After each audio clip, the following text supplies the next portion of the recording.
Ayan, check ko yung aking nilulutong Baguio beans. Ayan mga animal. Nagluto ako ng Baguio beans. Papatakin ko lang ito.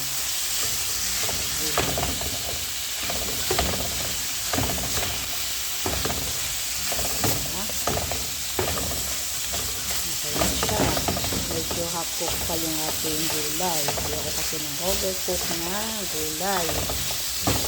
Ayan. So, ginisa ko yan mga kahimala sa bawang sibuyas at kamatis. Ayan. Yung karne, pinamantika ko siya. Tingnan natin yung katas ng mantika.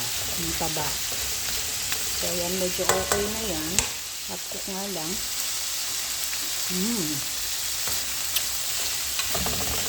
Diba? So, yummy. Pero parang matabang.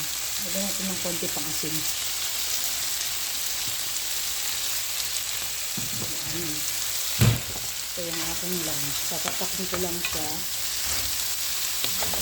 Kasi gusto ko ng gulay. This is it. Ready to serve na yan mga kaibigan.